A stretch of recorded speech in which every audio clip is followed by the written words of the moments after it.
চূড়ান্ত হয়নি মেট্রো রেলের ভাড়া। জনগণের সামর্থ্য বিবেচনায় এ সপ্তাহে ৩ প্রস্তাব। আগামী বছরের ডিসেম্বরের মধ্যেই পদ্মা সেতুতে রেল চালুর আশা। সীমিত সম্পদ দিয়েই বিশ্ব সম্প্রদায়ের উন্নয়নে কাজ করতে চায় বাংলাদেশ। বঙ্গবন্ধু ইউনেস্কো আন্তর্জাতিক পুরস্কার তুলে দিয়ে প্রধানমন্ত্রী।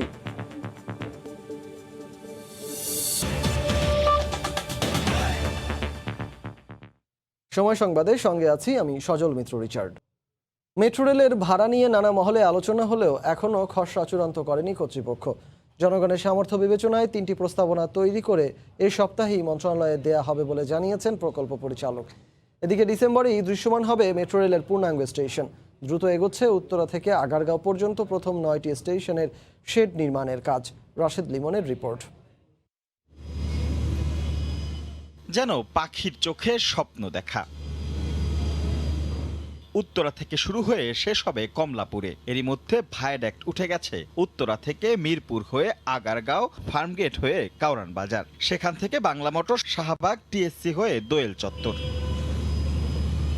যদিও কর্তৃপক্ষের প্রাথমিক পরিকল্পনায় বাণিজ্যিক কার্যক্রমে যাত্রা শুরু হতে পারে উত্তরা থেকে আগারগাঁও, সেই লক্ষ্যেই অনেক দূর এগিয়েছে এই অংশের কাজ। শতকরা হিসাবে যা ৮৬.০৮ ভাগ। রেল লাইন তো বসে গেছে বহু আগে। চলছে ইলেকট্রিক, মেকানিক্যাল আর স্টেশন নির্মাণের কাজ। উত্তরা থেকে প্রথম ৫টি স্টেশনে ছাদের শেড নির্মাণ শতভাগ শেষ।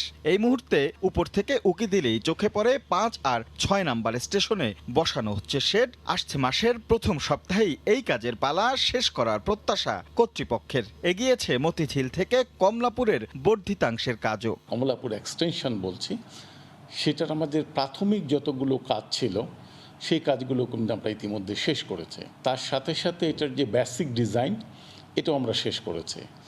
এখন আমরা ডিটেইল ডিজাইনের একদম শেষ পর্যায়ে আমরা আছি। এদিকে মেট্রো রেলের ভাড়া নিয়ে নানা মহলে নানা কথা ছড়ালেও ডিএমটিসিএল এখনো তা চূড়ান্ত করেনি। প্রকল্পের ব্যবস্থাপনা পরিচালক বলছেন, কয়েকটি ধাপে দেয়া হবে প্রস্তাবনা, এই সপ্তাহেই জমা পড়বে সংশ্লিষ্ট দপ্তরে। প্রস্তাবগুলো যে আছে না, অপশান থাকবে, অপশান 1, অপশান 2, অপশান 3। সেখানে হয়তো এরকম চিন্তা করা হবে যে না, আমরা কোনো কিছুই চিন্তা করব না, প্রফিটেবলি একটা এমআরটি লাইন চলবে। আর একটা জায়গায় হয়তো দেখা হবে যে না, জনগণের যে সামর্থ্যটা আছে, সক্ষমতা আছে, এই সক্ষমতাটাও বিবেচনা করতে হবে। আর একটা মডেলে আমরা হয়তো এইভাবে তৈরি করছি যে জনগণের সক্ষমতা, তার সাথে সাথে যাতে আমরা সার্ভাইভ করতে পারি। প্রকল্পের সার্বিক অগ্রগতি ৭২ ভাগ। রাজধানীবাসীর কাছে এক স্বপ্নের নাম মেট্রো রেল। সেই স্বপ্ন একটু একটু করে ধরা দিচ্ছে বাস্তবের সীমারেখায়। কর্তৃপক্ষ তাদের কথা রাখতে পারলে আগামী বছরই হয়তো এই মেট্রো রেলে চড়েই যাতায়াত শুরু করতে পারবে নগরবাসী। রাশেদ লিমন, সময় সংবাদ, ঢাকা। পদ্মা সেতুর ২ প্রান্তে রেল লিংক প্রকল্পে রাজধানী ঢাকাকেও যুক্ত করতে কাজ চলছে পুরোদমে।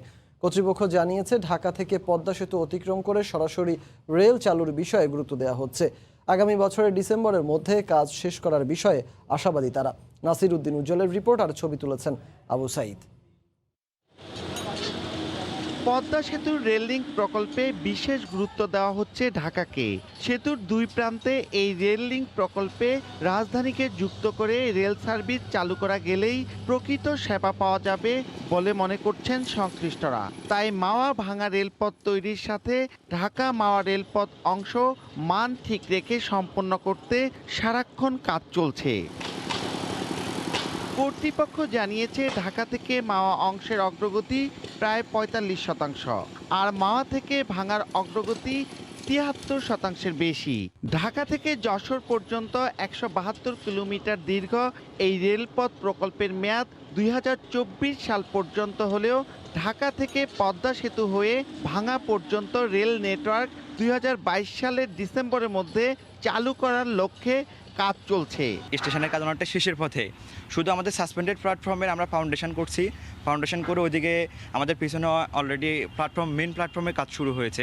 স্টেশন বিল্ডিং আছে, গ্যাংঘাট আছে এবং রেল স্টেশন হবে এখানে। মানসম্মতভাবে কাজটা শেষ করা যায়, এই জন্য আমরা সার্বক্ষণিক চেষ্টা করতেছি। রেল সংযোগ সেতুতে পাথরবিহীন রেল লাইন সহ তৈরি হচ্ছে অত্যাধুনিক রেল স্টেশনও। দায়িত্বশীলরা জানিয়েছেন, ঢাকা থেকে পদ্মা সেতু অতিক্রম করে সরাসরি রেল চালুর বিষয়ে গুরুত্ব দেওয়া হচ্ছে। পদ্মা সেতুটা হলে আমরা একসাথে করতে চাচ্ছি, যদি না হয় তাহলে পদ্মা সেতুটা হওয়ার পরে বাকিটা আমরা ঠিক করে নেব। পরিকল্পনা 22 সালের ডিসেম্বরের মধ্যে যাতে ঢাকা থেকে ভাঙ্গা পর্যন্ত আমরা পরিচালনা করতে পারি। এই প্রকল্পের নির্মাণ প্রতিষ্ঠান চায়না রেলওয়ে ইঞ্জিনিয়ারিং কর্পোরেশন। নির্মাণ পরামর্শক হিসেবে কাজ করছে বাংলাদেশ সেনাবাহিনী। রাজধানী ঢাকা থেকে ফরিদপুরের ভাঙা পর্যন্ত ৭৭ কিলোমিটার জুড়ে রেল নেটওয়ার্ক তৈরিতে চলছে এখন এমন কর্মযজ্ঞ। মুন্সিগঞ্জের মাওয়া থেকে নাসির উদ্দিন উজ্জ্বল, সময় সংবাদ। সীমিত সম্পদ দিয়ে বিশ্ব সম্প্রদায়ের উন্নয়নে কাজ করতে চায় বাংলাদেশ। প্রথমবারের মতো সৃজনশীল অর্থনীতিতে বঙ্গবন্ধু ইউনেস্কো আন্তর্জাতিক পুরস্কার তুলে দিয়ে কথা বলেন প্রধানমন্ত্রী শেখ হাসিনা। নিজ হাতে উগান্ডার বিজয়ী উদ্যোক্তা প্রতিষ্ঠান মোটিভ ক্রিয়েশনসের হাতে পুরস্কার তুলে দেন তিনি। বৃহস্পতিবার রাতে ইউনেস্কোর সদর দপ্তরে বর্ণাঢ্য আয়োজনে এ পুরস্কার তুলে দেওয়া হয়। ফ্রান্স থেকে আরও জানাচ্ছেন লুৎফুর রহমান বাবু। শেখ মুজিবুর রহমান। জাতির পিতার জন্মশতবার্ষিকী উপলক্ষে গেল বছর ইউনেস্কোর সঙ্গে যৌথভাবে বাংলাদেশ প্রবর্তন করে UNESCO Bangladesh Bangabandhu Sheikh Mujibur Rahman international prize for creative economy.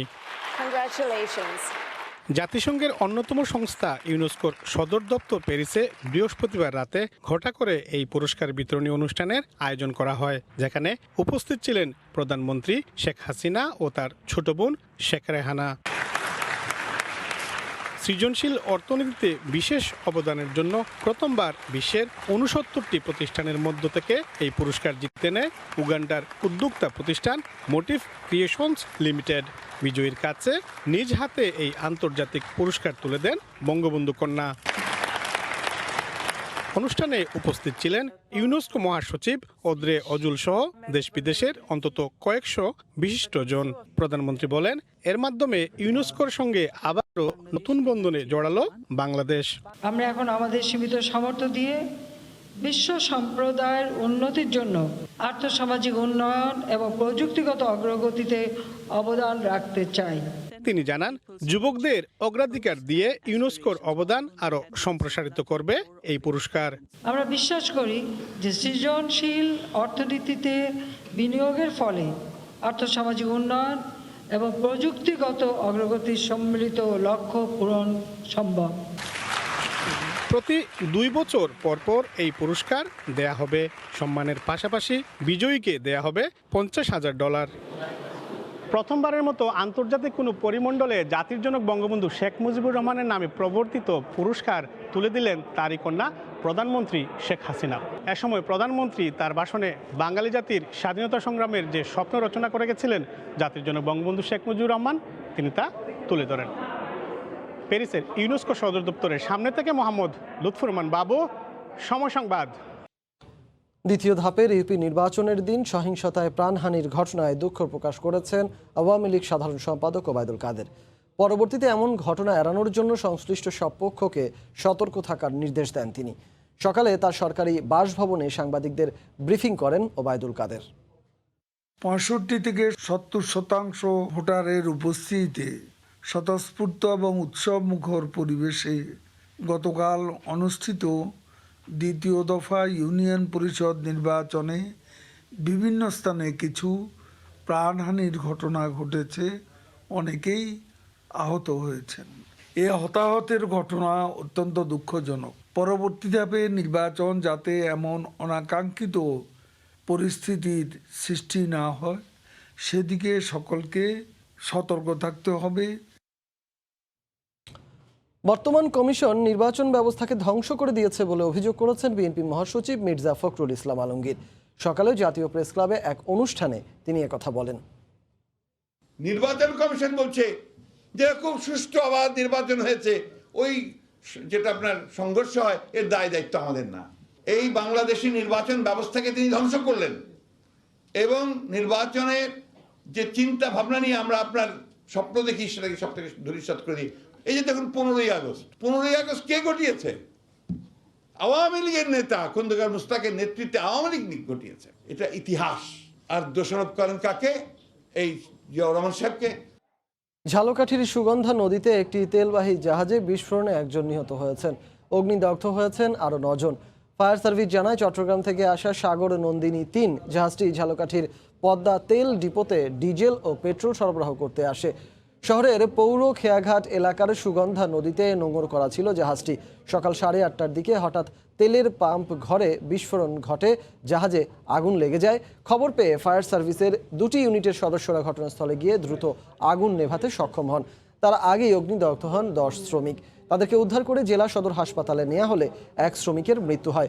বাকিদের অবস্থা গুরুতর হওয়ায় উন্নত চিকিৎসার জন্য ঢাকায় পাঠানো হয়।